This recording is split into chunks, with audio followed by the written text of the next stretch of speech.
విశ్వాంతరాళంలో ఒక రహస్యం ఇప్పుడు వీడబోతోంది. భూమికి 98 కాంతి సంవత్సరాల దూరంలో ఉన్న LP 893 -9c లేదా స్పెక్యులస్ 2c అనే అద్భుతమైన ఎక్సో ప్లానెట్ ఇప్పుడు శాస్త్రవేత్తల హాట్ టాపిక్ గా మారింది. 2022 సెప్టెంబర్లో కనుగొన్న ఈ గ్రహం భూమి కంటే 40% పెద్దది. ఇదొక చిన్న ఎర్ర మరుగుజ్జు నక్షత్రం చుట్టూ అత్యంత వేగంగా తిరుగుతోంది. ఆ నక్షత్రానికి చాలా దగ్గరగా ఉన్నప్పటికీ అది ఒక చల్లని నక్షత్రం కావడం వల్ల అక్కడ వాతావరణం అనుకూలంగా ఉండొచ్చని శాస్త్రవేత్తలు భావిస్తున్నారు.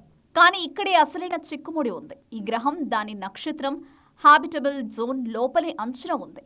సరిగ్గా మన సౌర కుటుంబంలో శుక్రుడు ఉన్న స్థానంలోనే ఇది కూడా ఉంది. శుక్రుడు ఒకప్పుడు భూమిలాగే ఉన్న విపరీతమైన గ్రీన్ హౌస్ ఎఫెక్ట్ వల్ల నీటిని కోల్పోయి నరకంలాంటి వేడి గ్రహంగా మారిపోయింది. దానికి బలమైన అయస్కాంత క్షేత్రం లేకపోవడం వల్ల సూర్యుడి నుండి వెలువడే సౌర గాలులు దానిలోని నీటి అణువులను అంతరిక్షంలోకి తుడిచిపెట్టేశాయి. కార్నెల్ యూనివర్సిటీకి చెందిన లీసా కాల్టెనెగర్ బృందం జేమ్స్ వెబ్ స్పేస్ టెలిస్కోప్ సాయంతో ఈ కొత్త గ్రహాన్ని అత్యంత లోతుగా అధ్యయనం చేస్తుంది. ఒకవేళ ఆ గ్రహంపై ఇంకా ధ్రువ రూపంలో నీరుంటే నివాసయోగ్యమైన ప్రాంతం మనం అనుకున్న దానికంటే చాలా విశాలంగా ఉంటుందని అర్థం. ఇది అంతరిక్షంలో జీవం కోసం అన్వేషణకు కొత్త మార్గాలను చూపుతుంది. ఒకవేళ అది కూడా శుక్రుడిలాగే మారిపోయి ఉంటే భవిష్యత్తులో సూర్యుడి వేడి పెరిగే కొద్దీ మన భూమికి కూడా అదే గతి పడుతుందని శాస్త్రవేత్తలు హెచ్చరిస్తున్నారు.